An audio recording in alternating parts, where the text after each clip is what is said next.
Anything goes. Oh, I can't stand it. Oh, I don't want to know I'm not.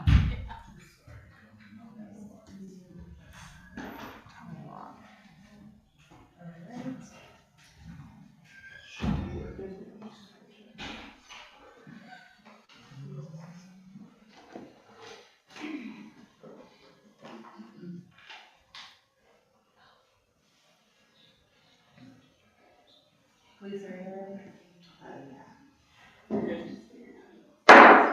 Okay, I'd like to call the BZA March 12th meeting to order. If everybody could please silence their phones, and we're going to do the Pledge of Allegiance.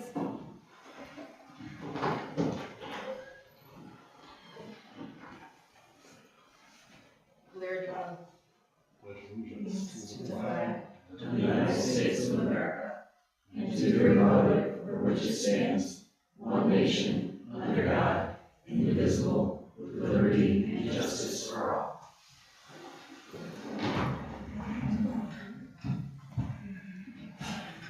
Okay, Lisa, you want to call the roll? Sure. Jason Acevedo. Michelle Cook. Here. Larry Herman. Here. Brad Cook. Here. Quinn Mackin. Here. Jessica Kingsley. Here.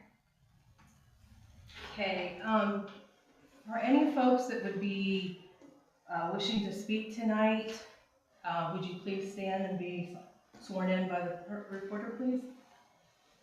Please raise your hand. Do you swear or affirm to tell the truth, the whole truth, and nothing but the truth, so help you God? Okay. Did everybody sign in? Okay.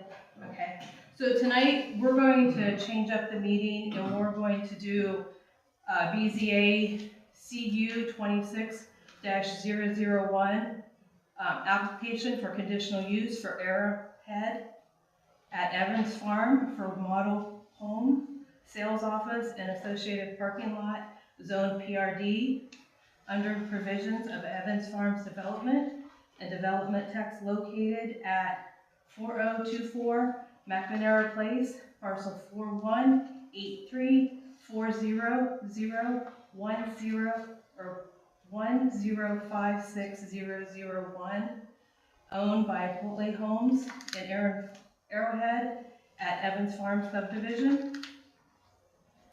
Would you want to present? Sure. Okay, so before, can you verify that this meeting was advertised? Let's see. Yes, on February 27th, 2025, on the Berlin Township Facebook page and website. Okay, would you like to read in the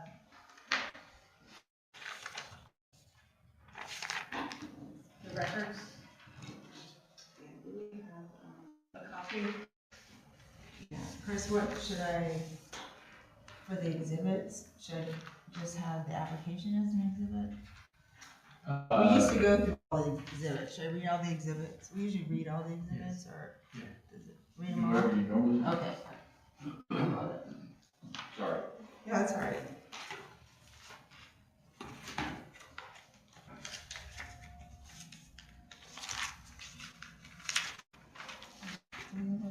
Is there a list of the exhibits? Do you guys have, oh, it's just, There's the table of contents. oh, okay. Okay, so we have the application and exhibit 1 is the application. Exhibit 2 is the applicant statement.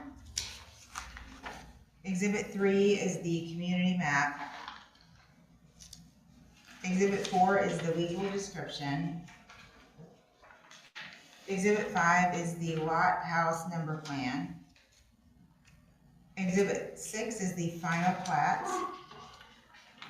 Exhibit 7 is the plot plan. Exhibit 8 is the Willwood model. Exhibit 9 is the parking lot / landscaping. Exhibit 10 is the lighting. And the final exhibit is 11, and that is are the signs. And then there's a staff report. Do you have that? Yeah. And then we can mark the staff report as exhibit 12. You guys all have that? Would you like to go over the staff report?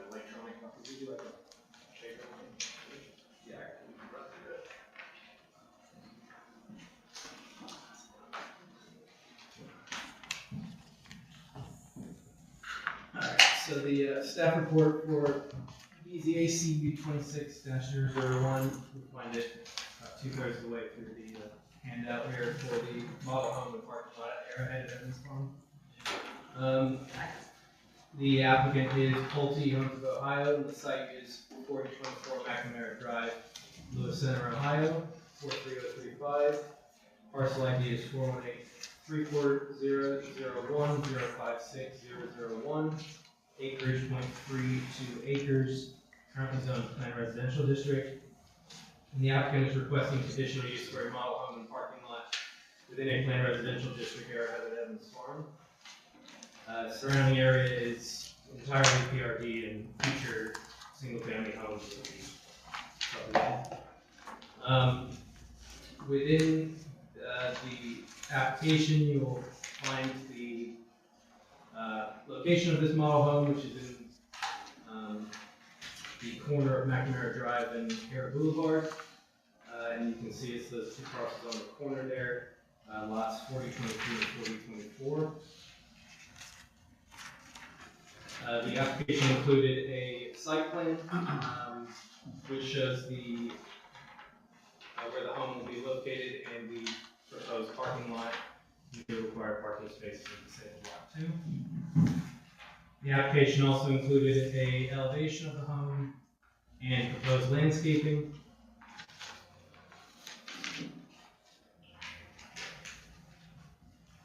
Summary of the proposed request: the model home is required as a conditional use currently as stated in 11.04A of the Berlin Township zoning resolution.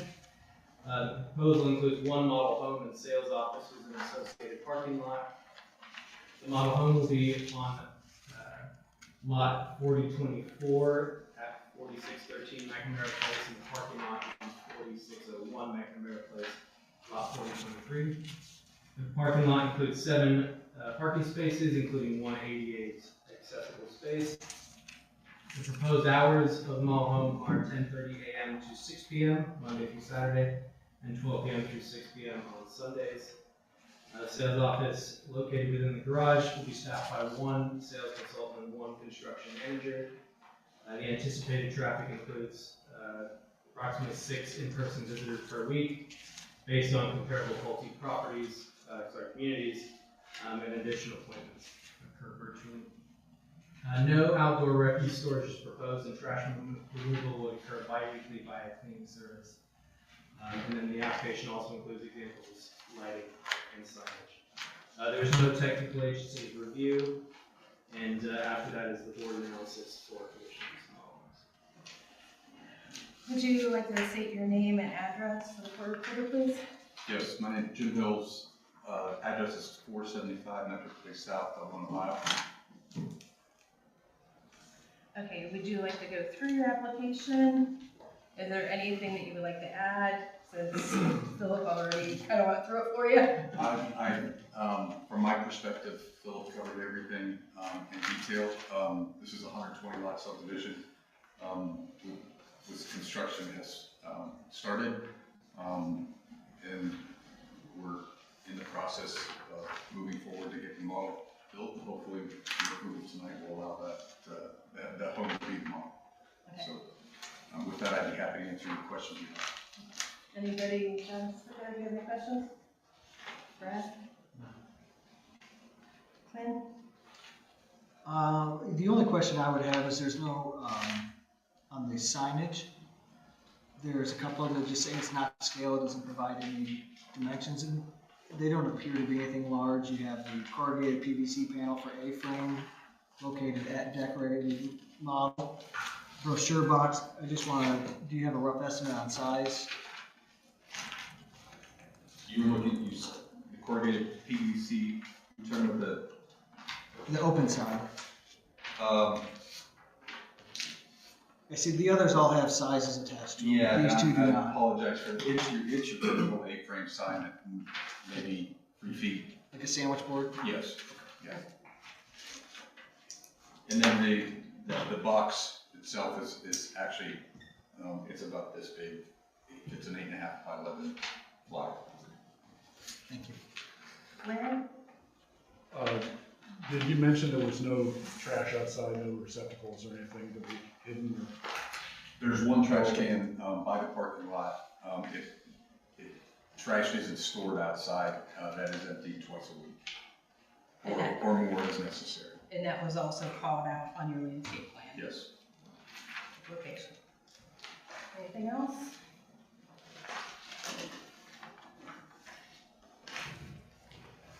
Any other additional questions?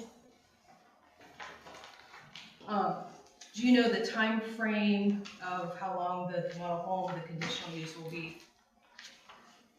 That is required by the township?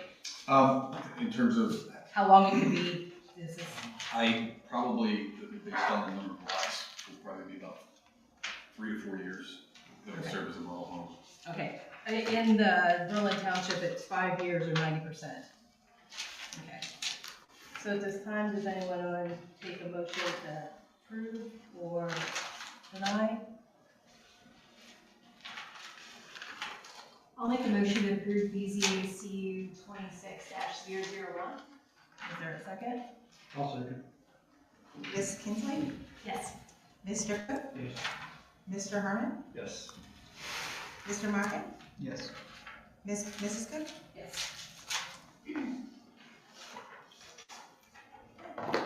You're good to go. Thank you very Just much. check with the fire department when you get time to have a walkthrough. Okay. Thank you.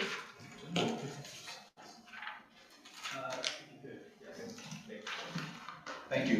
Thanks. Thanks for changing.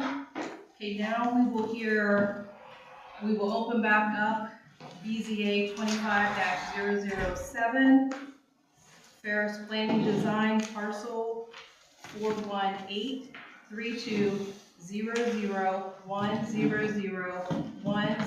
418-320-001001004. Applicant has a request for parcels that have been previously approved conditional use for outdoor soccer fields and parking under BZA 21-002. A new plan is being submitted to add a small building to house restroom facilities as well as an additional indoor soccer dome. The plan expands the parking lot, makes provisions for ADA accessibility, and includes updated landscape plan. So we have additional packet from last. Could we read those into the record? Yes. Is it just this, right? No, there was a whole packet. Design, we could do it all as one. Or, Sure, I don't. Yeah, Go ahead. you could do it all as one. Just read it. We could just do it as one exhibit and just say it includes all of these items.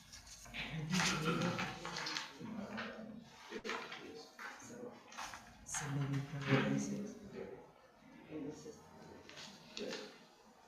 This. But yeah, it What continues. about this? Is this? So that's tonight. Do we know what the last exhibit number was? I don't know off the top of my head. This Do you was- remember what the last exhibit was?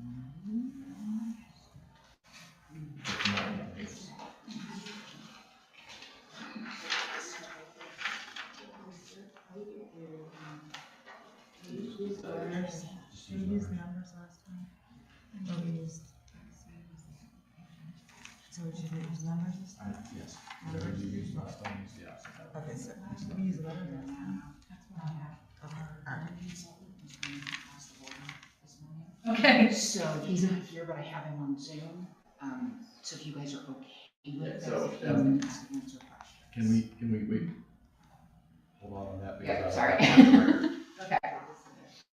Okay, so we'll start over with numbers.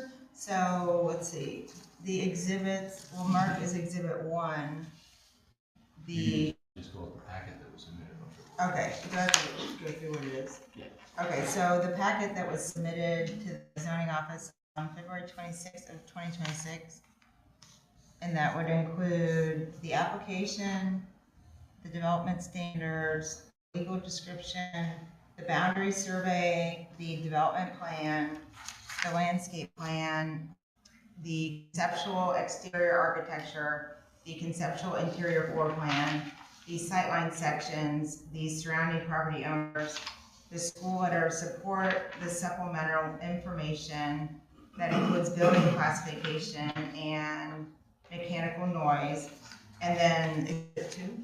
Yes, and I'll just say with the qualification on exhibit 1, that the documents, and I'll have you guys clarify this, the documents that are included in that package dated February 26th are the ones that were updated from that table of contents, correct? Correct.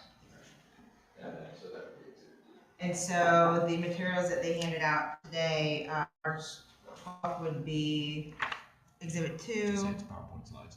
PowerPoint slides, and then exhibit 3 would be the zoning report, I'm sorry, staff report, zoning staff report. Yes. Okay. Is that all the exhibits so far? Philip, would you like to go over this revised staff Yeah. report from today? Yeah, so this is the staff report for BZA 25-007, continued from January 22nd. Last Academy campus, located at 2243 Pyatt Road. I don't need to go into the detail, we know where it is, it's on the east side of Pyatt Road, across the street from the middle school and the high school. Showing the exhibits here that were updated in the site plan or in the application, and I'll let the applicant go into more detail, but it included a updated site plan color of the proposed dome, the existing turf field, playing fields, parking lot, and landscaping. The proposed dome elevations remain the same, and then also they included new interior floor plans which were asked for from the previous meeting. And these are expected elements, they're not final plans of what could go inside the soccer dome. And then also the entry building floor plan was included in that too. They include sightline examples from the neighboring properties, indicating where the dome location is and the surrounding trees and landscape. I did include some photos of the site taken a couple weeks ago just for your reference that shows the current parking lot and the power lines. And then looking further northeast from there, the northern tree line and where the proposed dome is going to be built, and then also the eastern tree line for reference from the properties on that side. Just a brief summary overview. The applicant has submitted revised plans and additional documentation to address prior comments. It includes clarification to multiple development standards such as building use setbacks, lighting, mechanical equipment, screening equipment, testing schedules, colored site plan, confirmation of continued use of existing grass fields, mechanical screening details and updated architectural elevations.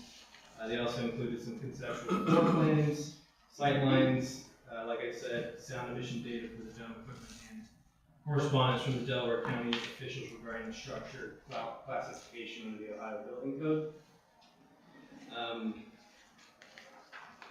Additionally, just a staff review of some of those changes. The applicant is stating the development will contain a dome that shall not exceed 60 feet in height. The elevations maintain the dome at 54 feet in height at its highest point, but this has been updated from the initial application, which said 100 feet it would not exceed, so they lowered that to 60. Specific dimensions to the soccer dome and building entry were added to the development text. A A south side setback was added of 250 feet to all structures. And then also the 250-foot setback from the east property line to show all structures is now proposed originally, increased from the originally requested 8-foot setback. They were requesting to install signage on the face of the entry building that complies with the sign code found in 25.03B permitted signs. That has not changed from the original application. The applicant is proposing a landscaping plan that will comply with Article 26 of the Township Zoning Resolution. The plan includes perimeter landscaping with shade trees, evergreen plantings, 3 to 4 foot mounding along the southern and eastern property lines around the dome. Vehicle use areas will be buffered with ornamental grasses, shrubs, and trees, with adjustments made to overhead power lines.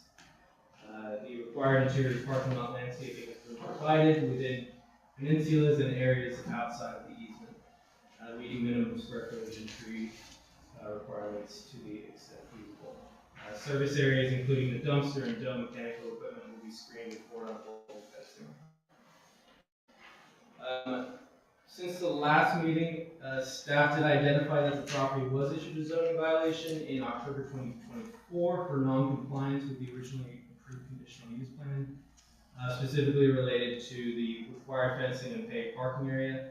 I bring this up because it was mentioned by the public during that meeting, and I did include that zoning violation letter and related case file in this packet. The May 2025 was the last time it was updated by the previous zoning inspector, and they noted that once the field is complete, the remainder of the plan will be completed as committed. The violation was not resolved. There was no updates after that time. Technical agencies review. The Berlin Township Fire Department had no comments on this application as it stands, but they said that if it does move forward, there are new Ohio Fire Code requirements for these types of structures that the applicant will need to discuss with the Berlin Township Fire Department. And then after that is your board analysis for commissioners. Whoever would like to start with the presentation, state your name and address. So, before we get to that, there's an issue, if you want to present, I can the explain. gentleman, the dome. Our dome consultant, was not permitted into the country this morning, and so we have him currently on Zoom. If you are okay with him giving any testimony or answering any questions in that form, he is able to do that. We just want to make sure you guys are okay with that before. And that's acceptable. I don't have any concern with it as long as he can be remotely sworn in. Yes. As long as that's okay and it's loud enough for the court reporter to be able to hear it. Hey Chris, do you want to identify yourself for the record? Yeah, Chris Reinhardt, counsel for the BZA. See his video on. I would That's for prefer. her. Okay. Ian, are you able to get on video? Yes. That's gonna be loud enough for everybody. You guys Yeah, hear it? and I'm sitting right there on the table. Turn my phone away, or- Let me make sure it's turned up all the way. All right. Can he hear us okay? Just a small moment, right? Yeah, Yeah. at least initially. That's where I'm at. Okay. Can you see me? Oh, well, I probably don't have video. I cannot. Okay. All right, if you could raise your right hand. Be sworn in as well. Okay. Do you swear or affirm to tell the truth, the whole truth, and nothing but the truth, so help you God? Yes. And just let the record reflect that Mr. Ferris, who was late to the meeting, is also sworn in. Jab.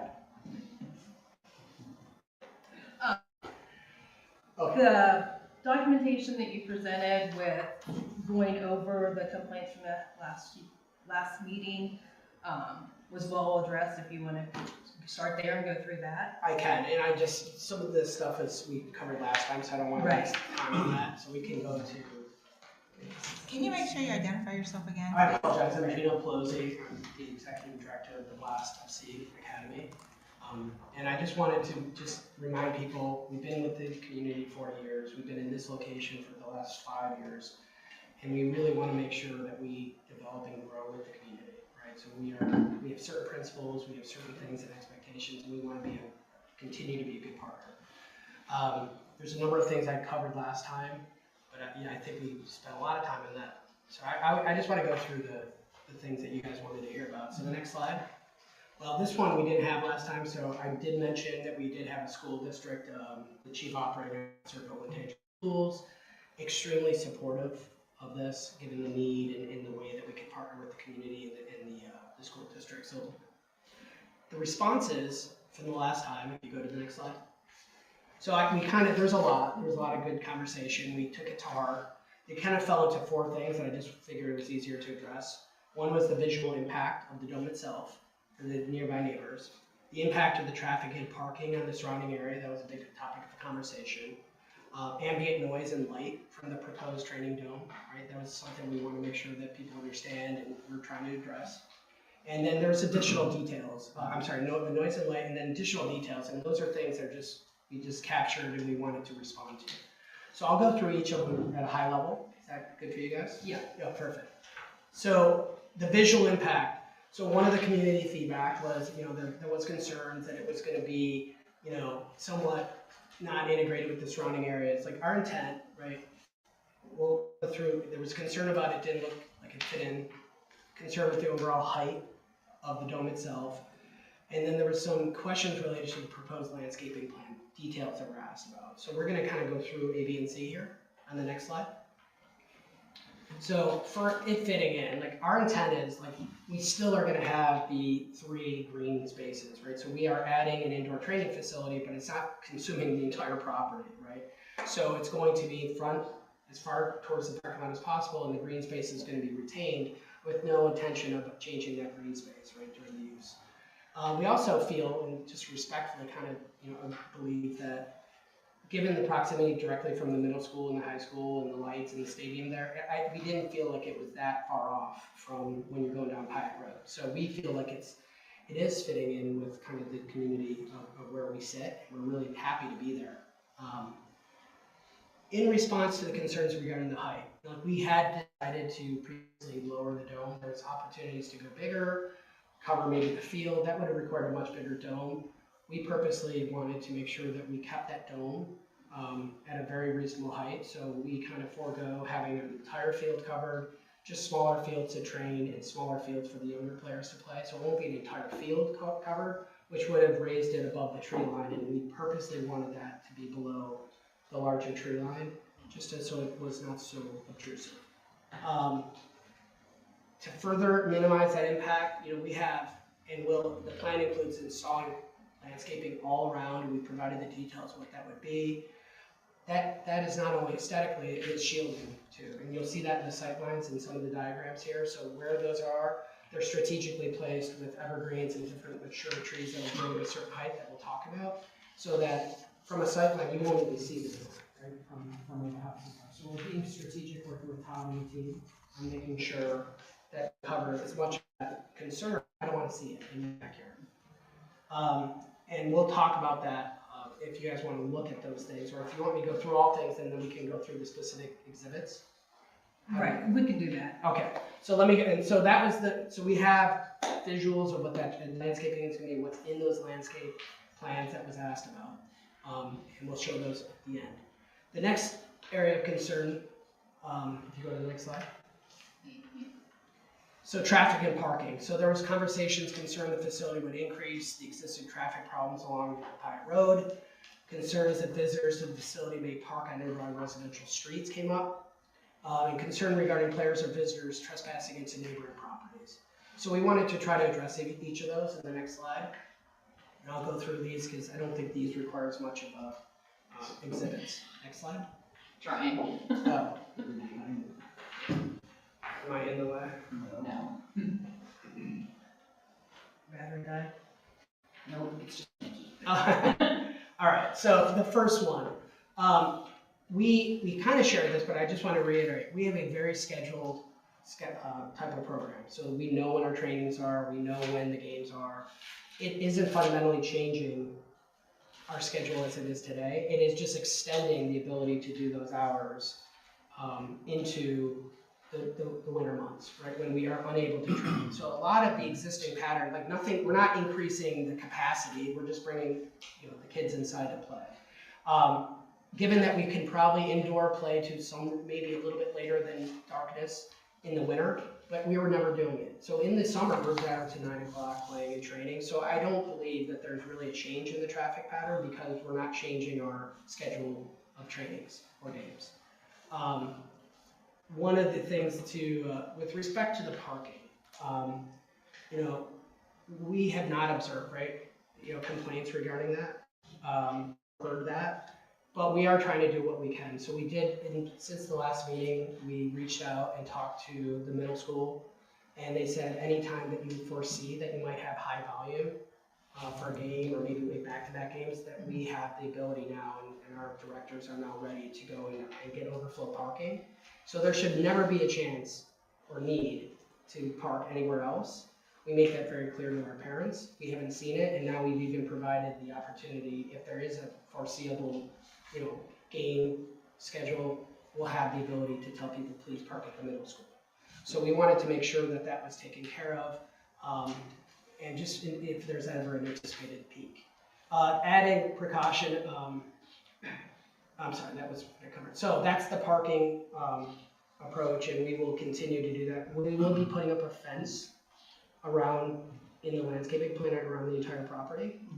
And that means that, you know, we're not gonna be like a boundary there, right? So that the kids and stuff, or even if somebody wanted to cut through, we wanna limit, you know, that's not acceptable, and the fence will hopefully deter even more of that. We also are going to put in a low profile netting no higher than 20 feet behind the goals, because there was some concerns with balls going over and having to chase it in the yard. So a lot of these facilities, or even any soccer field, will have a netting behind the goal. These are low profile. Some of the high schools have big ones, 20 feet. The goals are about 10, right? 8, and then, you know, about 10 feet above that, there'll be a net so that we capture a lot of the balls. And in the back is where the biggest concern near the housing. That's where the younger kids play. So 9v9, 7v7, they're not necessarily the ones that are going to be bombing the ball into fields. And if they do, and somebody's strong, the net will be there. So we're trying to do that as part of the landscaping plan as well. So those are the things that we're doing to limit and restrict people from cutting through, from parking elsewhere. The parking lot will also be expanded with this dome too, slightly in the plans, I believe. So not only have we not seen parking issues yet, the increase in the parking lot itself will help with that. Any questions on those? Do you know how many the actual spaces is that called out? I believe 150, but I don't want to. Ian? Oh, 210. 210, and what was it previously? I think it was 150. Before it was 150. Okay. So now it's going to 210, and that'll help obviously even eliminate any overflow. And then we have the middle school beyond that. And that will be paid, right? The plan is to have it eventually paid. I don't know when in the schedule it's in this development. Because I think that was on the previous plan, and also the fencing was called out on the previous plan. Yeah. So, And the paving, obviously with the construction, if we get this, you know, approved, we want the construction in there and then pave at the end of the construction, so you're not damaging that. We make sure that that's clear, because I believe that there's mention of concrete pads for the ADA compliance, which makes it sound like the remainder will be gravel. But the plan is paved. Yeah, the paving is planned to do Okay. at the end of, but the facility has to be built so that the construction vehicles don't come in and destroy.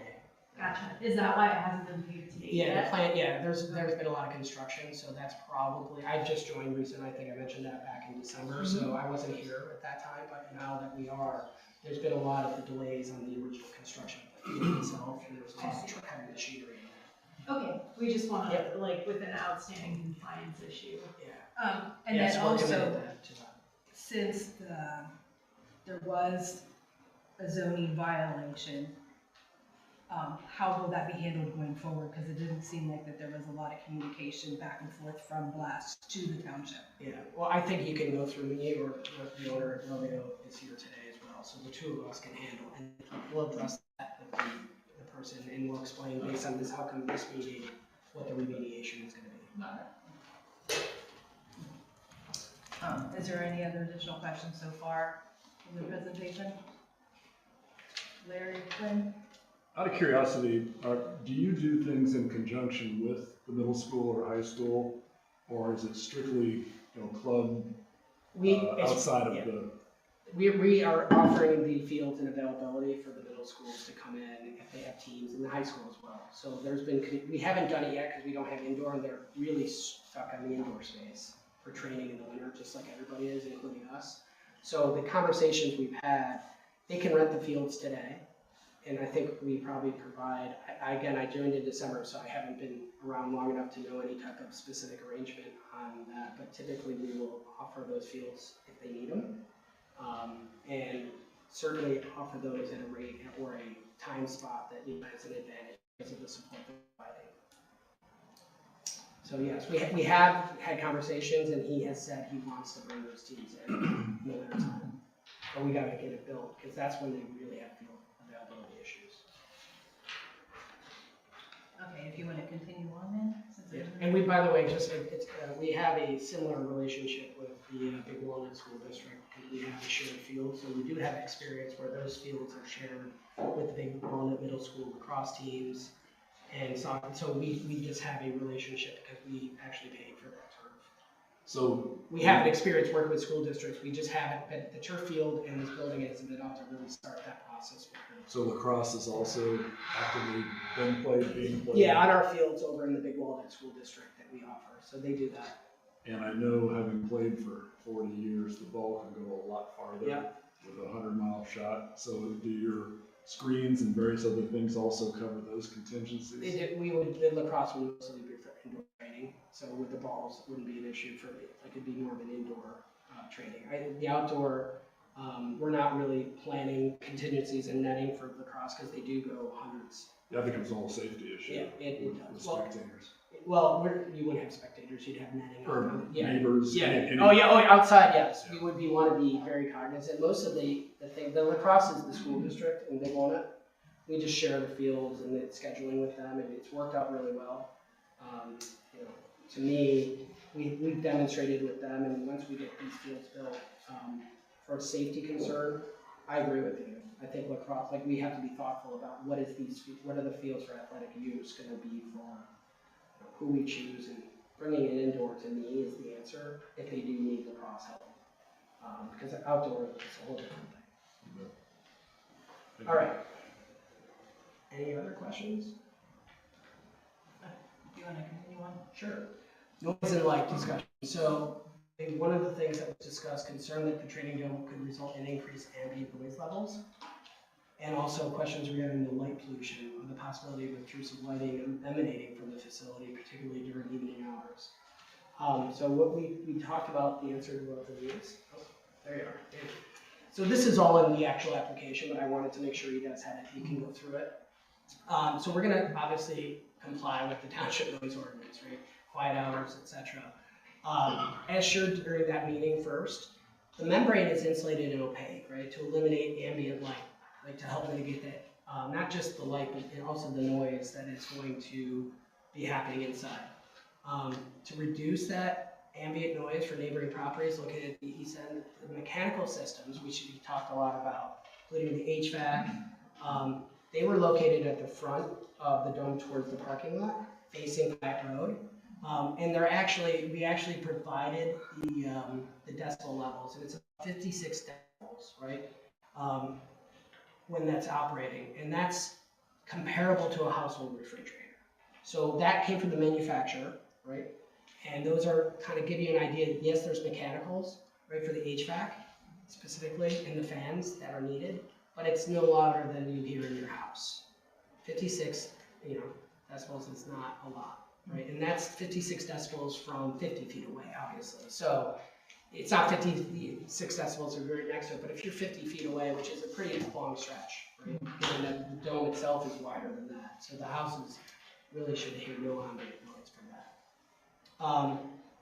We also are going to closing the mechanicals in a fence, and we have an exhibit of that. So it can go up, the zone says it can go up to 10 feet. 1 foot higher than the mechanicals, or up to 10 feet.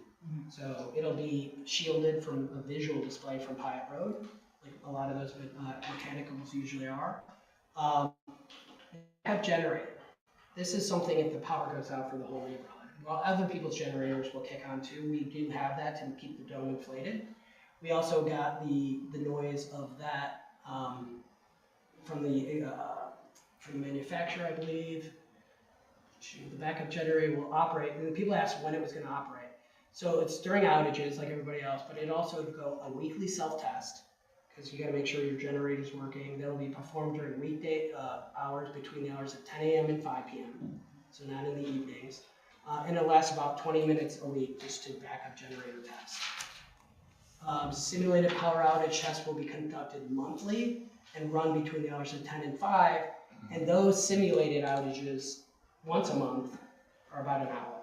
So it's once a week testing for 20 minutes during business hours and then once a month for 1 hour. That's at 62 decibels, right, when you're running the generator. That's 7 feet or 7 meters away. It's comparable to a conversation if you were having 3 to 5 feet away. So from 21 feet away, it would be the same level as this conversation. So it's something that we're cognizant of. We have to run for the security of the building, not the inflation not going down. By relocating those training activities and games into the dome, we actually believe that it'll reduce the noise because of the nature of the opaque and the insulation of the dome itself. The activities that were happening outside will now be happening inside, or at least some of the kids will be moving inside. So in theory, when you think about the noise, since we're not adding, like we're not doubling the size of the club and putting kids inside and doubling it inside, the noise should, in theory, go down. I think we actually talked about that, but I wanted to make sure that I reiterated. And then the last is the dome, the lighting for the dome lighting. It's going to include by safety and security, and it'll be downlit and aligned to the code. So you do light up the entry building, but it'll all be to code, right, for security and safety, including lighting along the front of the structure, code compliant, egress lighting, and designated walkways, so people can see when they're walking in. So will you have lighting in the parking lot? I believe we have that.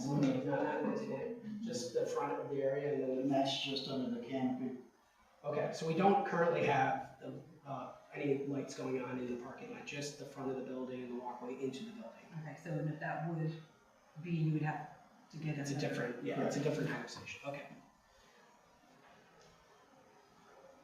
And before I go on to all the additional details, what questions on the noise or the lighting do you guys have? Jessica? Brad? Larry? Okay. So the last one was, I just wanted to talk about the other things we heard. There was an ask about what is the anticipated building classification, and we provided that. The expected hours of operation was asked. The additional details regarding the intended use, the indoor, a little bit more detail about how we plan to use that indoor, the layout of both the dome itself and then the entry building. So we provided that, and I'll explain it and I'll show it. And the inclusion of 2 grass exterior fields on the rendering, that wasn't there in the last meeting, the outline of the fields, and we provided that for you guys, so you know where those were. All right, if you go to the next slide.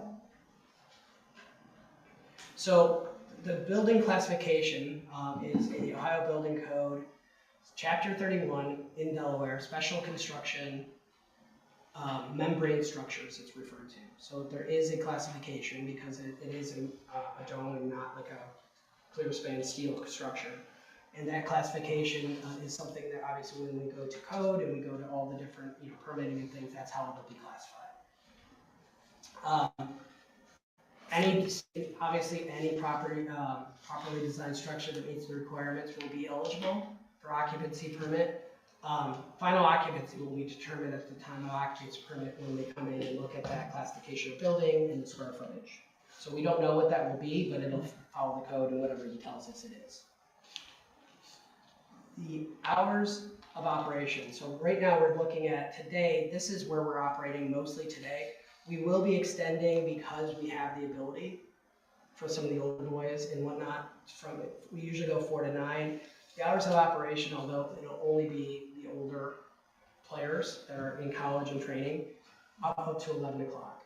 So it would be 4 p.m. to 11 o'clock Monday through Fridays, Saturday from 9 a.m. to 11, and then Sundays we don't need to stay at this. So it's more of a 9 a.m. because we can have games in the morning for the younger ones, and then up to 8 o'clock. So that's the intended hours of operation. Uses of the proposed entry building. So all business needs related to the club. The building itself is going to be only about 2,000 square feet. I'm not sure how big this room is, but it's not much bigger. I can't imagine this is much smaller than 2,000 square feet. So that's like 50 by 40 feet. It's going to include things such as all business needs related to coaching, conversations, trainings, hiring, and things related to the staff. All activities is common to sports training, so including players' changing rooms, bathrooms, restroom facilities, a waiting area for families and equipment storage as they're kind of going in and out. So we have a spot for people to sit and parents to sit who wait for their children. And uses related to the preparation, selling, and consumption of snacks, concessions. Uses include the storage of cold and shelf-stable concession foods. I think that's what that. Shelf-stable concession foods and drinks, and warming of pre-cooked food. So the last time there was this ask is you can have an oven in there. We will have food in concessions, but it's not a restaurant. It's really just there for parents if they're waiting for their children, and warming of food, not cooking it. But it's for sale. It is for sale, yeah. Uses of the proposed indoor training fields will be used consistently with the existing outdoor fields. So what we're doing on the outside will be then brought indoor. So it's most of those fields are training. Obviously we play games, but I'd say 80% of the time the fields in use today are to train our members. And they're gonna include all activities pertaining to training athletes such as practices, games, camps, clinics, and other training needs that we already do on this field outdoor. You might be able to hold a clinic or training that you couldn't do for like during Christmas if the kids want to have something to do. We've provided a schematic interior layout of the entry building that was asked for. It's Exhibit 7, and we'll show all the exhibits along with any reference images. They're representative. Obviously, until we get approval, we're not going to have final design. These are conceptual for reference, and they'll be completed once that approval. We also provided a representative layout of the indoor dome area because you guys asked what would it look like, what's inside of it, and we've shown that here as well. And then the last exhibit includes an updated site plan showing 2 exterior grass fields that you guys asked about. So we can walk through those because you guys asked about them, if that helps. I got a quick question on paragraph 1. Yeah. What stipulations or parameters change for a period of under 180 days? If this was a 6-month. There are a different classification for temporary domes at like different country clubs put over pools like Highland Lakes. So I think that there's a whole different. So if this is more than half the year, it's considered this classification. If it's up and down, it probably falls under one of those temporary covers, and they probably don't have maybe have different. They have stricter criterion with the full year. Yeah. I would imagine like there's the other 180 might have a whole different set of. I would assume having something permanent is stricter. I haven't read what it's just different. We plan to have ours up for more than 180, so we would fall under that one. So there would potentially be games in the evenings now? I mean, we have games that run at 9 o'clock today, so possibly, but not, it would, if any, possibly games, but I doubt any scheduled games would happen and past 9. It would mostly be training or recreational activities. How many would you anticipate there? In the evening, later? You couldn't. 11 o'clock's late.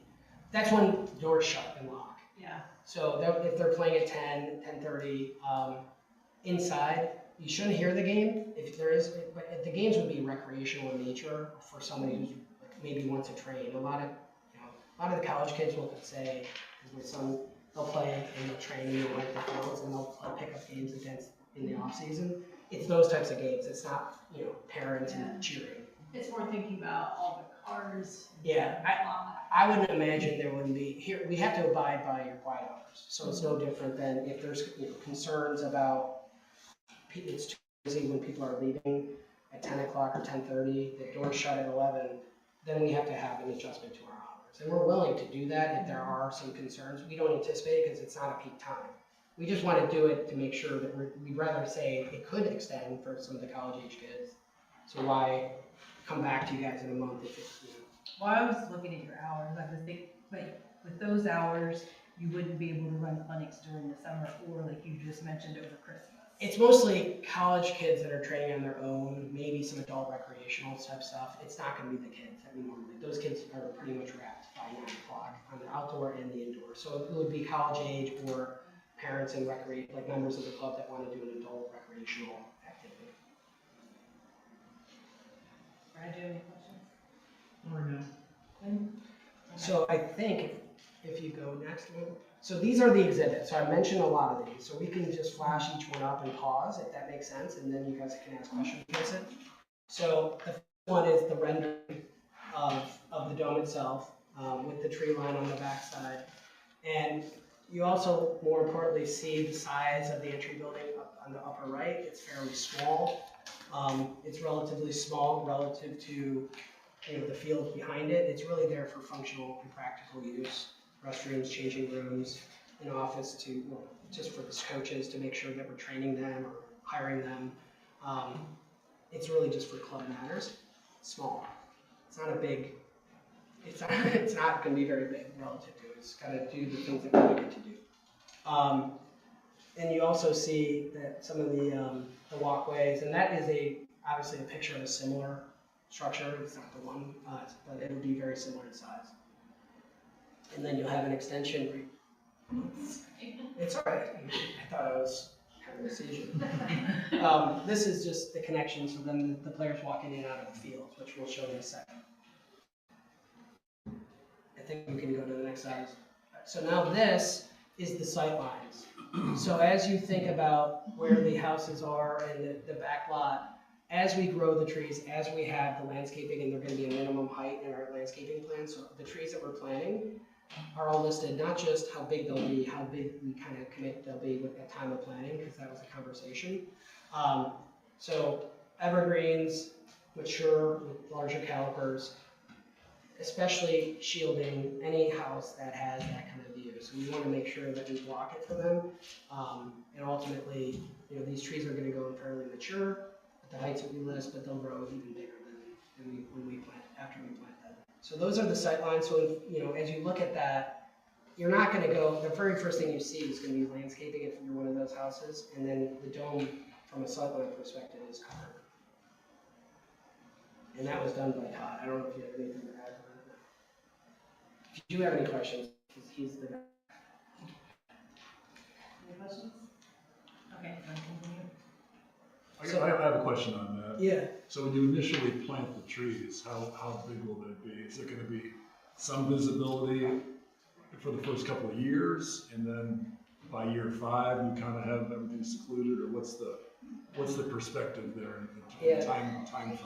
That from a landscape planting standpoint, Todd Ferris. Going to say your address too? Yeah, 4876 Cemetery Road, Hilliard, Ohio, with Ferris Planning and Design. The evergreen trees, I believe were 5 to 6 feet in height going in. That's how they're specified right now. And then the deciduous trees are 2.5 inch caliber. Depending on the species of the evergreens, they grow typically 1 foot to 2 feet a year. We've specified a different variety of those, Norway spruce and green giant arborvitae, which are incredibly vigorous growers, just so that they grow quicker for the folks that are here. So they will screen relatively quickly. We do have all these typically on mounds as well to boost this height on day 1. And then the 2.5 inch caliper, that's measuring the size of the trunk. That's typically a 12 to 20 foot high tree, depends on the species. We use a lot of maples and things like that grow quicker. That'll caliper up pretty quick and they get a bigger head to do that. So really the biggest area that doesn't have any screening today is the southeast, correct, southeast corner, yes. Where that house is there with the pool, maybe he's probably in there somewhere. No, he's not in here tonight. So we've added the mound in there and a lot of plant material for him. And then that's adjacent to the property line. And then the rest of the plant material, we've located pretty close to the dome itself because we have that existing tree that's out there that does the initial screening. So we've done a layered approach. 5 to 6 feet of planting on a mound for the evergreens. Like, which what's goes the height of the mound are you kind of anticipating? I believe 3 feet. 3 to 4 feet. Yeah, 3 to 4 feet. in 5 to 6 feet at planting for the evergreens, and then the deciduous trees are probably 12 to 20, even, depending on the species, and those will grow. So they'll be good cover right off day one, especially on the mounds. Based on this top picture here, Yeah. I'm assuming that the red line is your sight line to the dome. Yeah. Can you share how tall that tree is and what mature it is? If you're saying that it's That gonna be tree's that 5 existing feet, tree row. That's an existing that, tree. That great big one, yeah. And that's up along the one side that you see, Yeah, so- that's already there. That was in his review packet, you can see. But as you can see, the dome is 54, it's a little taller than that, right? The dome's 54, it's probably 55 to 60. No, it answered my question, Yeah. because they're already there. And I was thinking if they're growing 1 to 2 feet a year, Yeah, that'll be and it's gotta go 40 feet, we're gonna be here a while. That's right. I get in trouble. But the ones that grow, whatever, yeah, they start at 5 to 6, and then the deciduous start 12 to 20. And typically we space them to be, starting to touch or be mature in about that 5 to 7 week period. That's typical. Next slide. I think it's the landscaping plan. So I'll stand up. So this is the fields that we didn't have outlined. These are the smaller fields for the younger players. This is for the older players, 13 and older. These are 12 and under games. The netting that I'll show you in a second is going to be here behind the goal, right? And you see the landscaping that we were just talking about, all shielding here. And then the netting against this mature existing tree line, just so that the ball doesn't go through and the kids don't have to go off the property to get 80% of the ball. So tree lines, the specific, I know it's hard to read today, but it's there for you, all the different exact species by numbers, so you can see what's being planted where. And obviously this is the building, and this is the area where you have the mechanicals, if that helps. And you talked about a fence around the entire perimeter? Yeah, I think, I know that maybe Do it's. you have the color plan? Yes. Oh, we can Yeah, get the it color out. plans. It'll be a lot easier to see than that one. So that's the fence that we'll wrap, we'll show you which. What height are you looking at on the fence? That's the same as the school, so whatever, like to match. 2 rail horse fence, I don't know if I can read, that's probably about 36 inches. 38. 38, wow, okay. Almost high enough for a pool, believe it or not. And that's an example of the low profile netting, that's just a representative example. So we probably just need 2 poles behind the small, because those are small poles. And those are probably taller than 40 feet. But they'll be here, we just have to. That is a rendering of the fence around the mechanicals. So it's just a fence that covers up, and so you can't see through it. It's probably cedar. So you can just go through, you would really not see it from the road at all. This is a representative layout of that building. So you can see a dressing room for the kids. The snack bar is very small, right when you walk in for drinks and whatnot. Dressing room. You see water closet. It's because he's Canadian. You have the restrooms there, and then you have an open meeting space if we need to have the boys in to talk about the game, or if we need to train the coaches, or if parents just want to. We thought about putting even closed circuit TV if they wanted to watch their kids train. And this is reception, so this will be open most likely, similar to this picture showing reception. So when you walk in, you have to check in everybody into a facility. Are you a member and whatnot, or who are you with? Make sure they're signed off on any insurance type thing. And that's an example of like an open space that somebody could be doing the book work or whatever to kind of club related matters behind it, but it's open. It's almost like you come out and say, oh, somebody's at the front desk. That's an example of a small little concession stand at a similar facility. So just to give you guys representative idea of like, it's a pretty small space, parents are waiting, players are walking in, they want to grab a Gatorade, I'll be there. So will you have full-time employees during operating hours? There'll be a person for sure there full-time during those operating hours that's in charge, like either the manager or one of the directors in the club. And so those two people need to be, one of those have to be there, and then you'll probably have some people working the desk that are, high school kids, people looking for jobs that are just looking for that. So the full-time would be a manager of, and you probably would need a part-time person, or maybe a full-time person who's responsible for ordering the food, ensuring everything's up to snuff, and making sure things are stocked. And then again, part-time people who might work it. So we haven't done a full staffing plan in terms of, it's most likely mostly part-time, but somebody there at a manager level or higher operating the facility during business hours. Because Chris, maybe you can clear this up for me. In my mind, as I was thinking about this, we're kind of going from a recreational and park area to more of to a degree, a commercial full-time operation. Does that impact zoning and our abilities to assign conditional use versus this is a whole different ballgame? Is that something that we should discuss in closed session? Yes and yes. So, I do have some questions, but I can wait to ask. How have you handled your administratives up to this point in terms of all this, who belongs there, who Yeah, doesn't? so the only reason that would be a little higher today is we have somebody today, we have directors who are in the room who actually handle anybody that wants to rent a field that's not a member. So we have a system to say you're coming in, and we make sure that they, sign any waivers that they need to sign. It's really just a waiver typically, for liability reasons and insurance reasons. But today it's been the outdoor fields and we do it. We just would imagine that the indoor, the schools and other people, we want to know who's a member and who's coming in to use the facility. So it's just a matter of just protection. The convenience of having drinks and water and during games for the parents, it's not meant as a big, massive commercial operation. It's really meant more as convenience and to our members. Just like a golf, it's not the same thing, just like a golf club would have hot dogs and drinks for the players. That's considered the same thing. You come off, you play, you have a drink.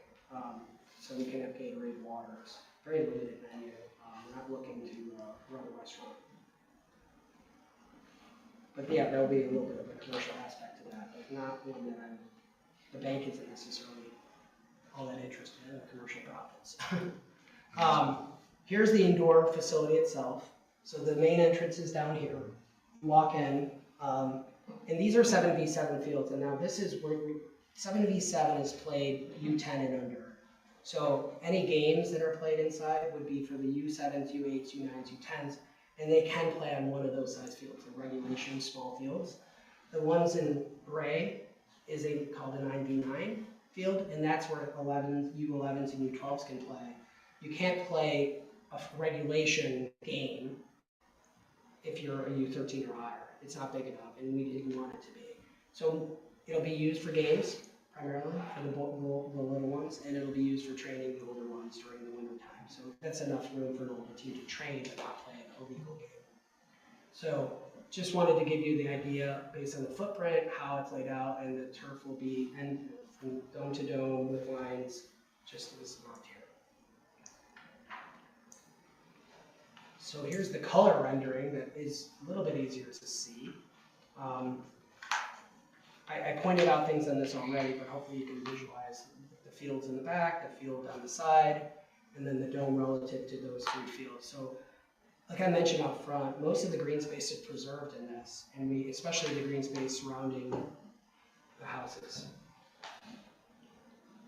And I think we noted from the last meeting that all of the mature trees is actually on one of the other HOAs. Yeah, up here. And that's the landscaping. You can kind of see the shielding of where the games are, and there are trees in that side and that back corner on the other side. That's why they're not showing. I did want to note the site plan does leave parking lots gravel as well on here. Is initially gravel or? It states on there that it's gravel. Okay, so that's something that we have, if that was a violation, so I'm fairly new, so if that was in the original plan and contingents, use, Yeah, conditional use said it would be a paid parking lot. okay. So we would need that to be Yeah. in line. And again, that's something that, you made promises before, we need to uphold that, so if that's something you need explicitly said to provide that as a contingency, that's a fair request, given that it was approved prior. Any questions so far? Brad? I have one question, it's not really to do much with this, but the building itself. I assume there's drainage built in around it, Yeah. or there's gonna be a lot of water coming off that roof and snow. Yeah, I mean, this is a question for our man on the phone, he's the designer, so I don't, Ian, can you hear us, are you still with us? The question is about drainage. Yes, I'm here. Did you hear the question? The drainage on the. That water from the roof of the building, is there drainage in the ground for the water that comes off the building? Yeah, absolutely. That'll come in our permit application, building permit application as far as the stormwater management and civil engineering requirements are concerned. All right. Yeah. Please identify himself with name and address. Can you give your name and address again, please? 7 Hollywood Trail, Kitchener, Ontario. Thank you. I think there's just words in it. That was last. Oh, really? Okay. All right, I hope our intent was to make sure that we try to answer all your questions. Do you have any remaining questions? Jessica? Brad? Quinn? Mary? I just have one question regarding the paving, the lot coverage in the plan says the maximum total area of structures and paving is 44%. Would that include a paved parking lot? So the 44% is what is that? I'm not familiar with that. So of the total land coverage, lot coverage, is this development text is saying the maximum total area of structures and paving is gonna be 44%. Of the current property, the entire property. That's what it said it will be. I believe if that's, I mean, the site plan should match what that is. The question I think was, is it paved or is it gravel? Which is an important distinction. Yes. I'm assuming if it says to be 40%, Yeah. but is that it? Is it? It does not include a paved, it includes the paved portions that we understood were gonna be paved, which was the ADA, Okay. but not the rest of the parking lot. We were under the impression that it was gravel, so it's not included in that number. And Sarah, have you identified yourself? I have not. It's Sarah Sanders with Paris Planning and Design for 876 Cemetery Road, Hilliard. And I'm sorry, I don't know that full, I mean, because I wasn't familiar with the previous conditional use, now I'm being made familiar with it, so. Yeah, because that would then, if that were to be completely paved, then that would put you over the 50% lot coverage, which is the maximum. If that was completely paved, so you can do smaller, you'd have to reduce the parking lot to say within 40? Is that what you're saying, instead of, if you think it'd be 50, as it is here, if all this gravel that's shown is paved? Yeah, because what he's getting at is impervious surface. Yeah. So I think the concern is that if that entire parking area is paved, that it would cause that percentage, that 44%, is that what it's listed as? It would cause that 44% to go greater than 50% of structures plus impervious surface. Of the lot or of the building size? A lot.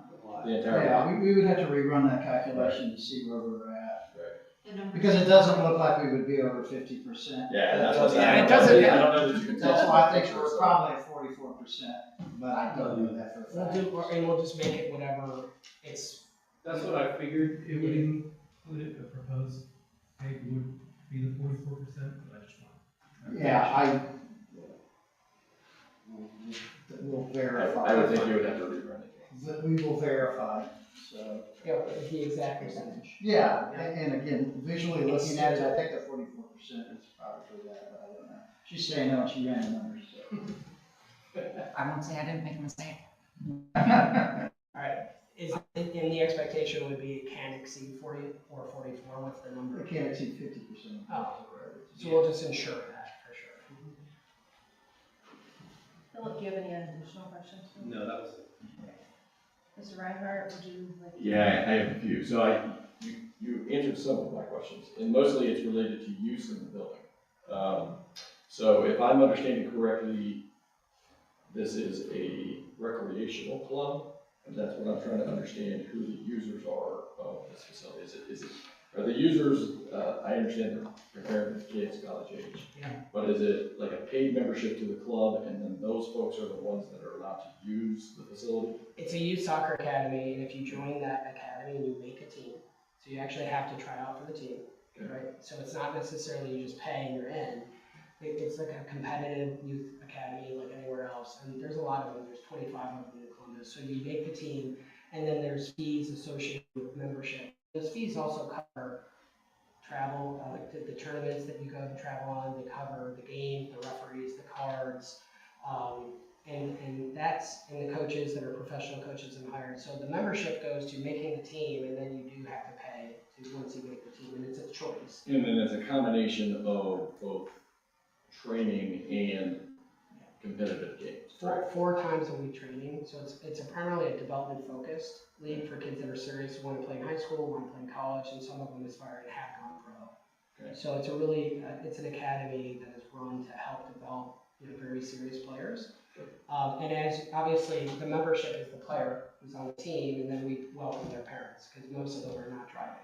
Right, so the membership includes coming in and sitting on their sidelines, watching if they want, waiting for the kids to get picked up. Right. So the membership is like their parent members or their player members. And then we do offer this facility to other people in the community to use the facilities. We do ask there is a rental fee, which is pretty common.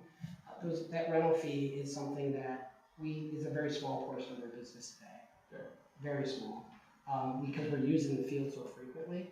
But obviously we want to make people, if they need it, available when it is. So it is open to anybody who wants to rent it, and it's on our website. If you want to come and use the fields, high school teams can come, or other clubs often ask us. So it's just a matter of, it's very small today, and it's really a factor of how much space we have, and our members come first because they need it to train, and then if there's availability, we offer it for other people to use. Okay, so at least initially the intention is it's just club members only that can use it. Initially, no, today we offer it when it's not being used, like we obviously schedule our teams and the members first because to train and play games, and then those open spots are available to the public. To the general public? To the general public, to rent. Okay, so when you open it up to the general public, how does that work? What is that? Is it training? Is it games? Is it? The programming, they call it, or the training is typically done by the people coming in. So if they want to rent it to go play a pickup game, they can rent it. If they want to train their team because they don't have fields, because there's not enough community fields, they'll bring their own coach in. We do not train other teams. So we let them use it. Talk capacity. Who's actually renting the facility? Another club. So if it's a non-club member, is it a team? Is it an individual? Is it a? It's typically a team. I typically, and obviously anybody can rent it, but so if I wanted to rent the field personally, I could. And I could go and my friends that I used to play in college could come play with me. Okay. I wouldn't because I can't, it's not I'm too old. But past that. So it can be anybody has the right to rent that. Okay. Right? So it's not you have to be a certain member or this type of club. Majority of the field use that we do, which is a small part of the usage of the fields, is by other teams that are just don't have a field. Okay. Right? So we do, I can't say anybody could rent it. Today it's small and it's mostly teams. So in the game aspect of it, would you also rent it out to teams that want to have games? Can I ask that question? Because I'm since December. Can somebody get sworn in? Like, yeah. Somebody want to answer that? How often that happened? We've done that. I don't think I was sworn. Okay, do you swear from the whole truth, the whole truth, nothing but the truth? Please state your name and address. Jennifer Holly, 961 Brook Circle, Sunday. and she's a director in the club, and she's been handling a lot of the rentals. So how often, would you say is the majority of our rentals today? Majority of their rentals are training opportunities for other clubs, but it has not, we have rented it out as, meeting as well. Okay, and so to that point, so I understand probably with respect to the clubs, that it's just club on club, so they've already paid their membership dues, they've already done that. But with the teams that come in, do they sell tickets to folks, or is it just, that's what I was asking. Just like, access. is it sold to the general public, or is it just a It's club just oriented? two clubs coming to play each other, so Okay. just their parents would be there, that would be kind of similar to what our club plays a match, parents are there. Okay. So no ticket sales, no. Okay, I think I have a good grasp on that then. All right, so structural questions.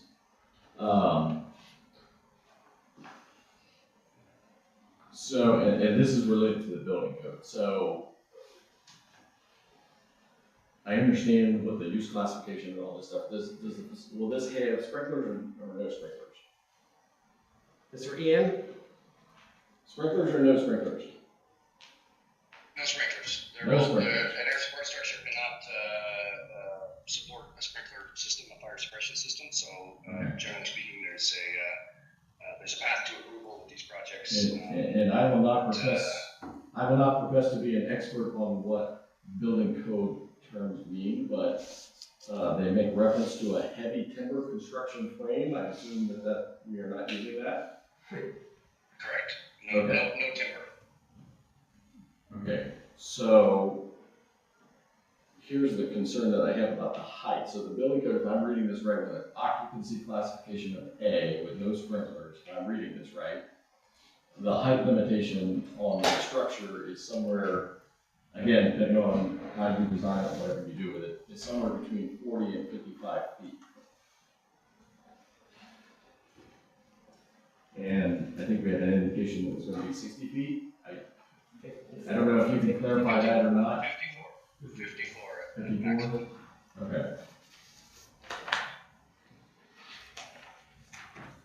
And that calculation, a lot of times is interpreted because a dome doesn't really have an E, right? A lot of times the height is related to an E. I just want to make sure I understood what the height was, because I thought it was 60, and I'm like, depending on the classification, the maximum could be 55. That's why I was asking. 54. I think that's all I got. But to your questions, yes, you can go in the back, but if you want to hear from everyone, that's fine. Okay, I'd like to open up the floor to any residents who would have any additional comments or questions for the applicants tonight. Please stand, state your name and address, and then ask your questions. Hi, Brett Behrens, 1817 White Hill, right in the Berlin station. Were you sworn in? Yes. Okay. Elvis. Go ahead. So, I thank you for taking a lot of the prior considerations into account in responding to those. I wasn't present at the January meeting, so I do have a couple additional questions. One of my main concerns is the traffic, the high increase of traffic, right? What's the level percentage of increase patrons? What do you expect that to? Yeah, we don't expect an influx of more traffic. It's just extended with the ability to train indoors. It's taking the traffic that is today, probably February through November, and allowing us to bring in and have training that we were able to have in November, December, January. Gotcha. Because one of, living where we live, Berlin High School does not allow busing. They don't support busing to our neighborhoods. And so our students are walking back and forth, or being driven, one or the other. Many students walk back and forth. And so with that increased foot traffic does bring concern in that area with increased traffic in the area. Additionally, you're talking about college kids. You know, if we have construction going on or something and we have people driving through our neighborhoods that aren't familiar, they're not well lit at night at all with the operating hours that you're planning on supporting. My kids play outside. I have an 8-year-old that plays outside 10 o'clock at night, we're like calling her inside. And so, you know, I'd hate to have something happen in the low light area. I don't know if, you know, there's a possibility of adding speed bumps in our neighborhoods to help accommodate some of these That would have to concerns. go to the county. Okay, Because that's that takes fine. care of the roads. I'd like it at least, you know. And you know, one of the things, you guys have been very good, you could make sure that all of your players and parents know the best routes to stay out of neighborhoods by using Cheshire or Berlin. I know next year Berlin Station will have construction on it. So just try to stay out of the neighborhoods because it is very hard with little kids running. Yeah, in those college, we're not introducing college kids, they come today, obviously, they come, so it's not so much, I hear your concern, but I do think that it's not changing the dynamics of who's coming, just the months that they're coming, but we can absolutely communicate to them. Yeah, and you had also mentioned renters, right? So you may have renters that aren't familiar with your pleas to your team members.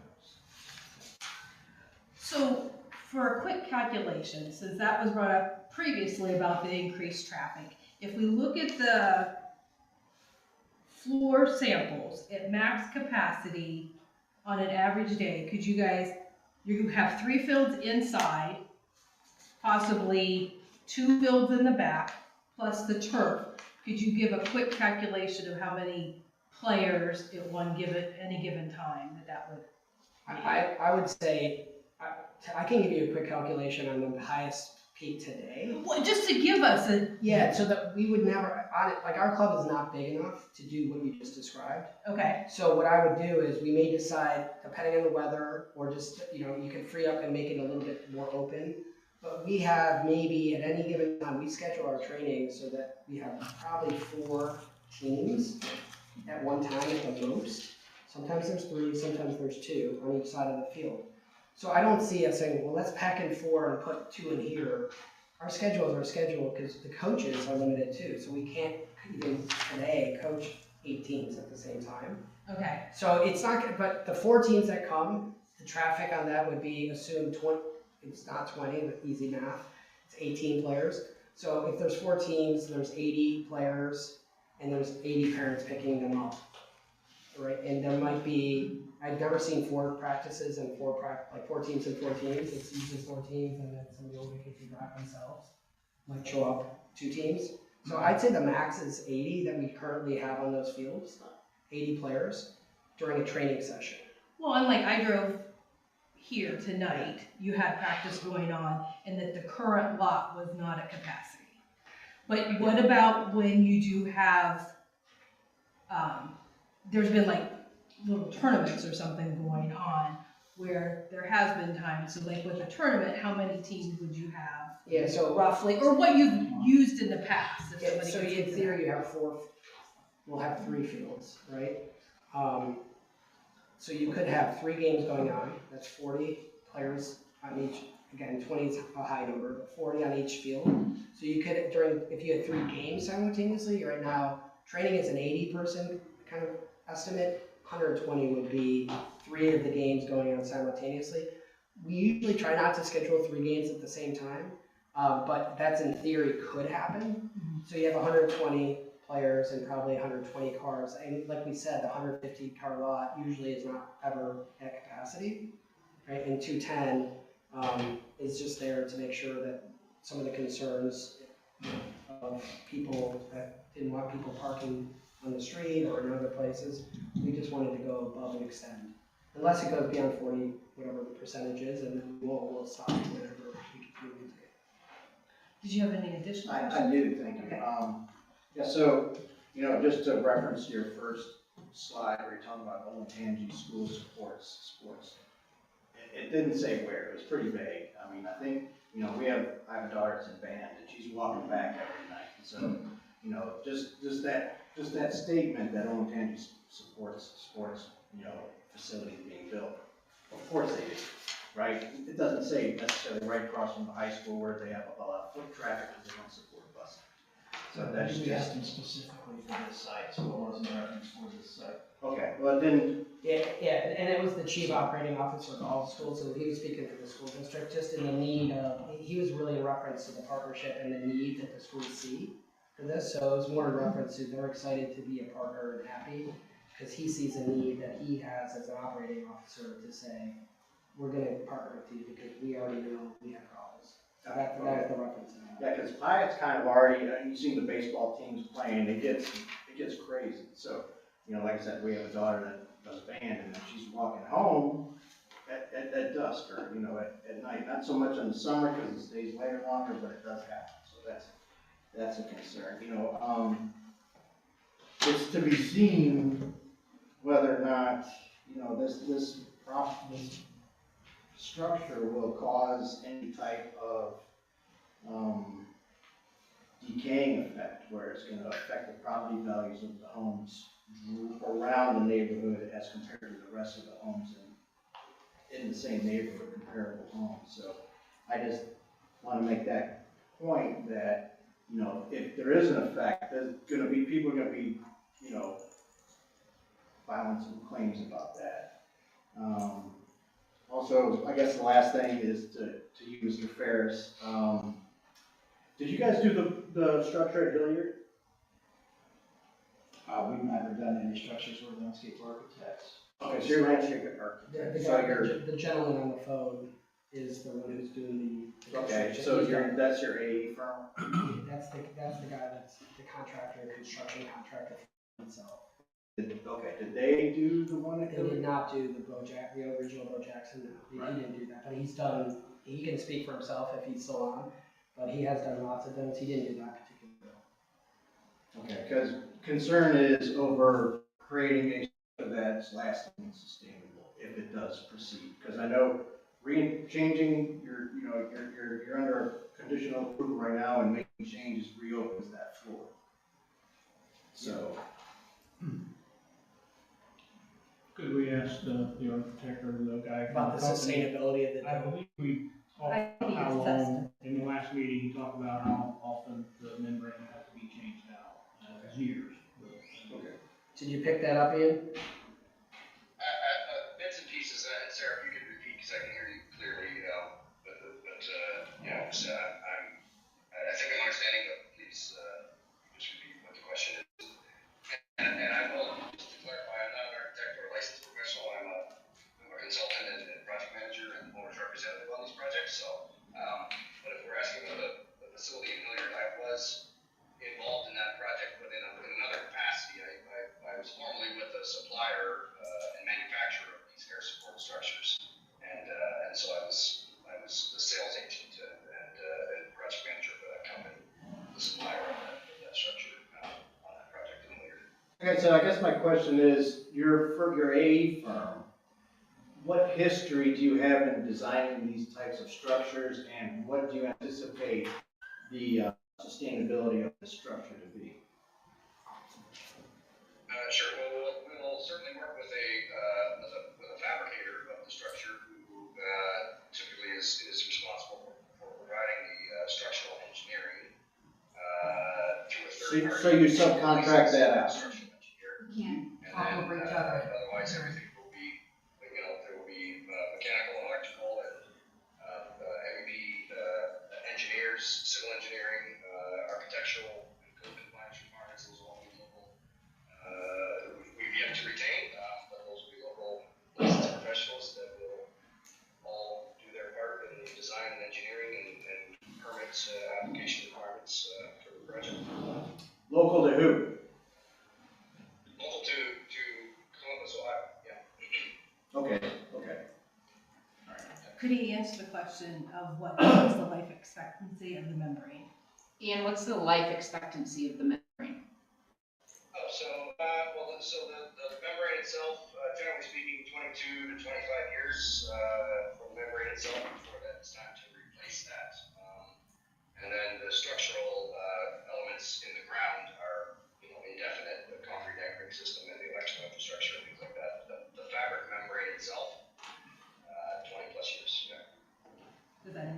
It does, thanks. And so, going back to the speed bumps, if, That's the county engineer. I understand that. Okay. I understand that. But can we ask, This board has no jurisdiction over speed bumps. We're quasi, But you have jurisdiction over the neighborhoods, right?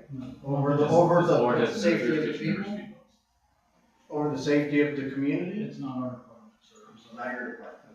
You're just, so then, what are you approving? This is a zoning and land use. You can bring it up to the trustees if you. Okay, thank you.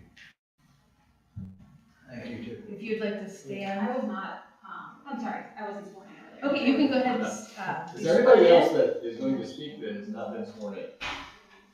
And if the comments have already been addressed, we're looking for new comments or concerns. There's a finite period of time. Yeah. Please raise your right hand.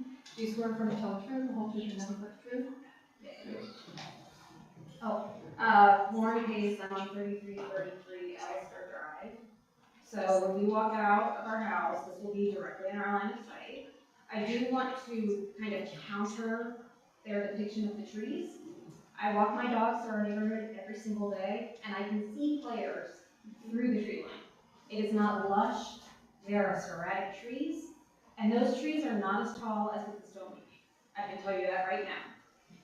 So, for us, my husband and I, we moved here in part because some of it is rural. We are right across the street from the schools. We are right across from Allen Creek. We are not living in an industrial park. So I would ask that everyone on the board consider if you would want this in your front yard or your backyard and impact your property values. The other thing, so say this does move forward, one thing that we have concerns about are the upkeep, and how it's going to stay clean. There was rolled up turf on the side of the parking lot for somewhere between 1 to 2 years, I don't know how long. But it was just there, just sitting there, nothing happened with it. I don't know what happened with it eventually, but no one took care of it. So our concern is that that is going to be a pattern of how this building and site are cared for. And I don't care that there are soccer fields there. It is fine. That noise isn't bother us. It's the white dome that is going to be taller than the trees. And trees they take years to mature. We're not going to, in 10 years, it's not going to be as tall as a 5-story dome. It's just, that's not possible. You walk, so our friend has the pool, the beautiful pool. She goes outside, she looks at her sunsets. She's not going to have that anymore if this is directly in her line of sight. So I think that we just need to really consider how this is going to impact people in the Pines and in Glenmead.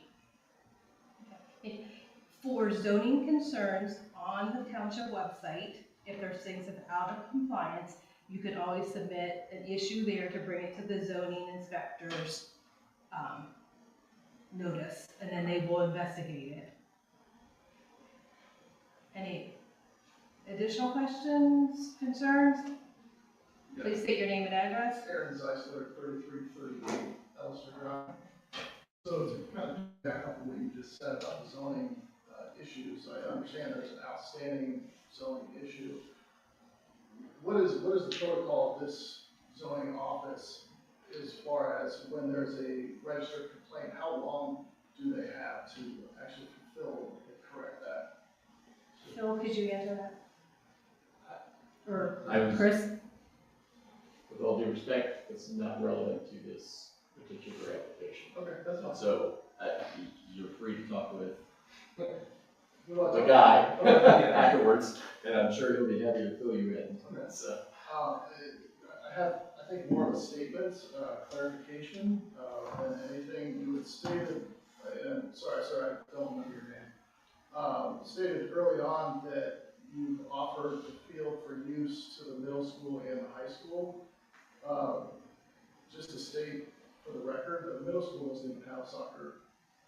They don't play soccer at middle school. So just wanted to state that again for the record. But really my issue that I have is the operating hours up until 11 p.m. You stated that most likely the kids will only be there till 9 p.m., so this leaves it open for rental use by whoever.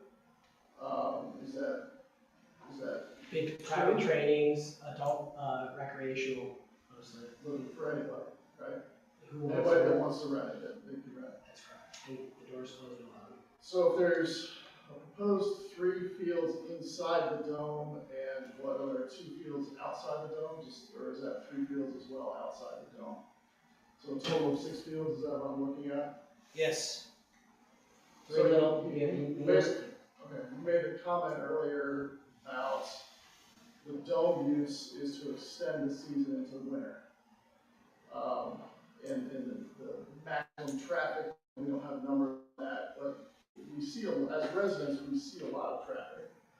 The fields are right inside of my backyard. So I can see everything. I can hear everything at 8 o'clock in the morning. The issue I have with what you stated about the traffic patterns being switched to indoor use during the winter time is what about the spring, summer, and fall when the dome is being used as well as the 3 outside fields? It seems like a lot more traffic. We're not planning, the club, I can tell you right now, the estimate is about maybe 4 to 5% growth in members in the coming year. So we're not anticipating an explosion of traffic. It's really about putting people in the dome when the weather is not allowing, right? And extending when we are training today, we often will go find indoor training facilities and rent those today so our kids can train. So those traffic patterns during the spring, the summer that we do in the trainings are just going to be extended. Similar pattern in November, December, January, when you don't have the access to the field because it's too cold or there's snow. So that's what I meant by the extension of the current pattern. With 5% anticipated growth in members this year, we're not going to say, oh, the dome's open, let's double our membership. That's not the plan. But we couldn't do it even if we wanted to. So it's about extending the months that you can train. Sure. And I'll add one more, Todd Ferris. Currently, where the dome's gonna go, or proposed to go, there's fields there today. So we're not adding more fields, we're just putting a dome over there. Then what is the green space over there? Oh, they're already there. Those 2 green fields are there. There's no more soccer happening here than there is today. We're just putting a dome over 3 small fields. Okay, so how many fields are there now? You understand soccer has all the different size fields. I don't understand. I'll be the first one to admit that. But there's 7 today. Yeah, there's still gonna be 7 when we're done. There's 6. No, that's there's not 6. 7. There's 6. I see, I can't even add. There's 6 today. And there'll be 6. But they're broken up into small. Most of, when you look at that full footprint, it's for little kids that are under the age of 10 to play on a field that's 30 yards by 50 yards. The older boys can play on the one large one on the bottom. It requires to be like 60 yards by 110 yards. So there's only one full-size field for the older boys. All the other fields today even are, there's one right now where the dome will be, that is the 11. That can't be. The dome will take that 11 field and play out. So. And Philip, can you address the township, the operating hours for this? Are those within the guidelines of the township hours? Quiet hours, and non-quiet hours? Okay. Any other additional questions? Is it something different than the previous ones or the previous meeting? Yes, Okay. the question is from somebody else in here, but Lisa Pylon, 3717. Could you please stand, state your name and where you're sworn Lisa in? Pylon, 3717, West Grand Heights Road. I'm just curious, what makes a dome a better structure for this site than a metal steel building that would be more in keeping with the style of the architecture that's around it? And what are the considerations, like why you're going with the dome? I think the dome gives you a lot of flexibility in terms of, we have an operation to maintain the club. So a construction of a large building, there's a lot of considerations. There's an expense, for sure. There's also speed in the construction, but also just, it's a pretty common thing to kind of provide facilities that kids can play on, right? Because a dome construction versus a full steel span, very, very different economics behind building a span that can span even those 3 fields without putting poles in, which would be dangerous to play. So it's really about functional use of building something like Grand Park in Indianapolis is multiple, tens of millions of dollars to span it. So there's a huge economic factor to that. Does that help understand the rationale? Well, so to that point, I understand the expenses part of it, that's what I expected you to say. But all of us made decisions about the expense that we were putting into our homes. Our homes are $600,000-$700,000 homes. And none of us moved in with the idea that an industrial looking white foil was going to be sitting in backyards that not only is in some people's recommended backyards, but at 54 feet tall, that can be seen well over the roof line, going well into the neighborhood. It doesn't just impact the people that are on Ellister. It doesn't just impact the people that are on Glenbrook. You literally can see it from the Whispering Pines Park, and it's going to be that tall. The trees that they're talking about putting in, I went and looked up the height of those trees, and yeah, someday they're going to get to 50 feet tall. But those trees are going to take 20 to 30 years to reach that height. And in the winter, there will not be leaves. And we will be stuck looking at this, thinking about, other people coming to look at our homes in this neighborhood will see this over roof lines, not just on Ellister, but throughout our neighborhood. And I appreciate that you want to consider expense, but I think it's important to consider the impact on the expense and the value of what we put into our homes, which are far more permanent than the structure they're trying to put up here. So, I did have another question, I can't remember what it is right now, so I'll wait till it comes back. Is there anything different that's going to be addressed? Something that. State your name, address, and have you been sworn in? Yeah, my name is Ashok Kulkarni. I live in 3280 Ellister Drive. Could you repeat your address one more time? 3280 Ellister Drive. My question is something started as a recreation activity, which I think. Can you speak on? I'm sorry. Sorry. Something started as a recreational activity for kids to play. And I think we were good, we saw kids playing that was fine. But that is getting converted as something industrial thing. And I don't think so. I can show the picture of my backyard. This is how it looks, so beautiful. And now it's going to be ruined up because of the structure that's coming up. So I don't know how fair it is. I moved from New York, New Jersey to have a good environment. I don't want to see the buildings when I'm going back. If this is what I'm going to see, then I don't know what I should do now. Move back to somewhere else. None of us want to see this. None of us. No. Again, one at a time. One at a time to but speak. I did it. One at a time. Sir. One at a time. You need to state your name and address each time you need to get up to speak. For clarity. Rep Aaron's 1817. Sir, is there anybody that has not spoken already? And then we're going to close comments. Yeah, Lindsay Miranda, 3401 Ellister Drive. And I have a clarification question. I wasn't sure what you were saying earlier. Did you say that the light would be illuminated from the membrane? No, it's an opaque membrane, so you're not going to see light. It's not going to be like a glowing dome. You're not going to see light emanating from the dome itself because of the opaque nature of that. So while it's inside to play, it's not something that you're going to be seeing light up. So it is illuminated? Yes, it's opaque, as much as opaque is. You're not going to see lights from the inside.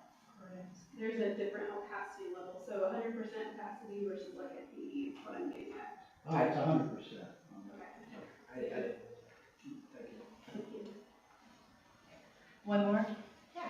I'm not sworn in. That's what I asked. I added myself. That's all you're doing, so. Please raise your right hand. Do you swear from the tell the truth, the whole truth, and nothing but the truth? Yes. Jessica Fertel, 1954 White Hill Drive. I have two questions. One of them, I guess, is more of a comment. But parking at the middle school, I have witnessed folks parking at the middle school and running across Hyatt. It's dangerous. It's a 45-mile-an-hour road. There's no crosswalk there. There are little kids that are running back and forth. That concerns me a lot. You've got high school drivers that we have to acknowledge, right, that we all live right by schools. We've got a lot of traffic issues on Hyatt in terms of young drivers, people speeding, whatever. I've had folks run in front of me on Hyatt. So I think that just in general, there needs to be a really strong consideration about whether or not you're willing to accept, and I'm a little disappointed that the school district is willing to accept this sort of risk of kids running back and forth with the school. So, my question for you is, if you go look at these domes that are already out there, there's one that was just done a year or two ago, I think, for the pickleball facility. I want folks to go take a look at it. It is filthy. It is disgusting looking. And so my question is, like, what's the maintenance on this? Is this like a twice a year you go and somebody power wash it? Like, what are we gonna do to make it so that it's not just this filthy, gray, gross looking? I have pictures, but we just happened to drive by one day. We're like, huh, what do these look like? You know, a little while after they've been built, and it's pretty gross. So wanted to hear from the owners kind of what the plan was. Yeah, because that was not brought up by anybody. Thank you for that. Sure, yeah. I would just implore you to go look at the one down in Lewis Center. It was pretty eye-opening. That's kind of what led to us being here, to be honest. I haven't personally owned a dome myself, but I would tell you that we want to put the best foot forward as far as a professional academy. So we are going to maintain and do whatever the manufacturer says to ensure that it's clean. So I can't, off the top of my head, tell you how often you're told to clean it, but we are committed to making sure that not just the dome is clean, but the whole facility is going to be top-notch, professionally and cleaned and maintained. So I appreciate that. That is not what has happened so far in a lot. So it's And again, we're not discussing that. The matter at hand is the conditional use that is brought in front of us tonight with the items that have been presented. Okay. Okay. Now we know how to, I guess, address that. Right, there is on the zoning or on the township website, or call the zoning office and leave a message. Okay. Okay, at this time, I would like to close public comments and go into an executive session with council. Are you done with receiving evidence, hearing, information? Yeah, so let's close the evidence and the hearing. Not the hearing. This is my first night. The evidentiary part of the hearing. Can I have a motion to close the evidentiary? So moved. Second. Ms. Kinsley? Yes. Mr. Herman? Mr. Yes. Mr. Mack? No. Mrs. Cook? Yes. Okay. 5-10 minutes. Okay. And we'll be back. So we stay? You stay. We stay, okay. Is the decision announced tonight, or what's the process? We will decide, and then if we do take a vote, we would take that vote tonight, but that is all dependent on the conversation that we have. Thank you. The conditional approval does get reopened with the zoning request change, right? There is no, this is a conditional use, there is no zoning, rezoning. But don't turn on. It looks like it's running. You need, wait, what? Mark this 12. Or this page, I need the other staff report. What do you mean? Posted. Yes,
But you're very surprised. Okay.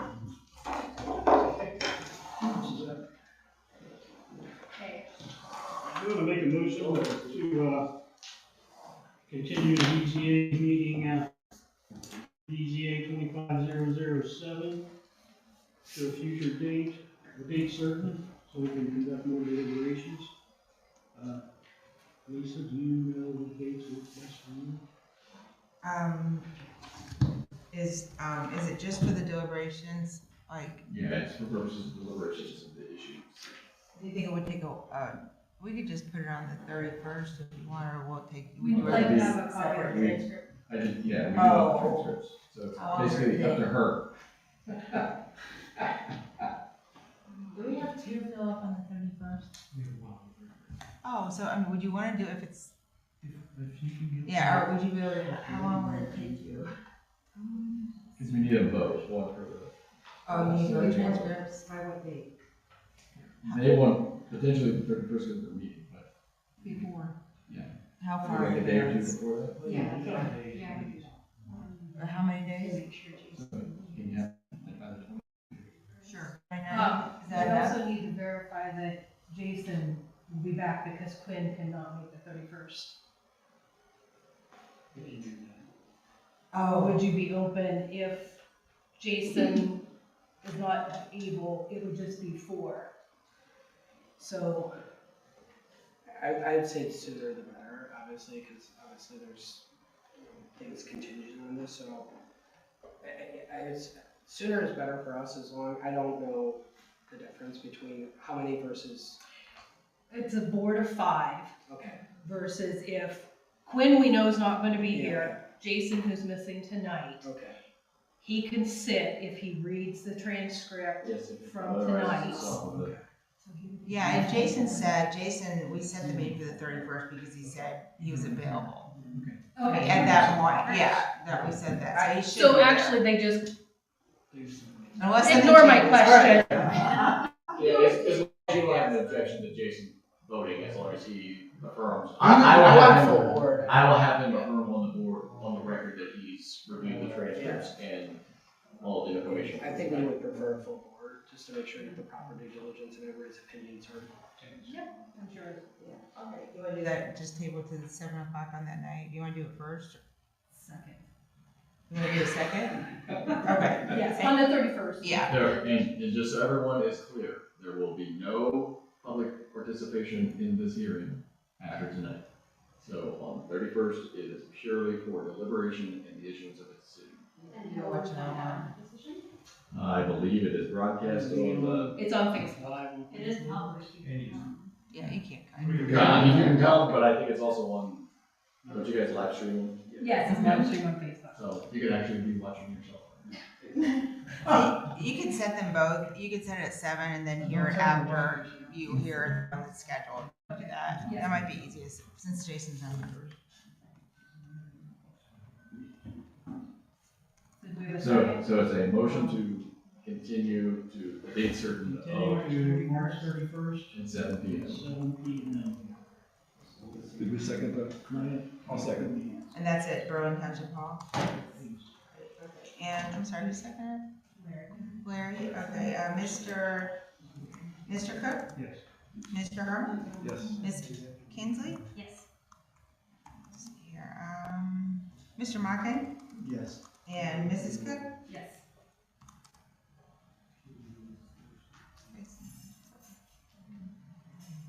At this time, I'd like to adjourn the meeting.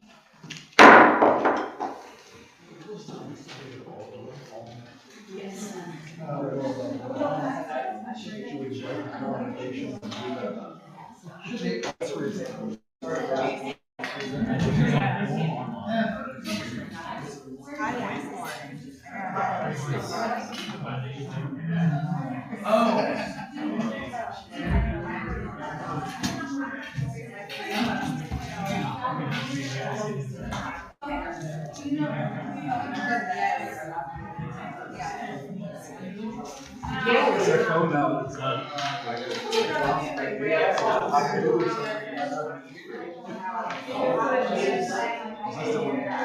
Yeah.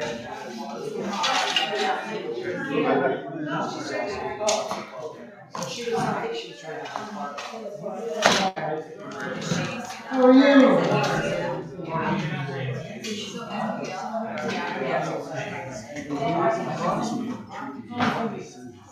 Tricky decision.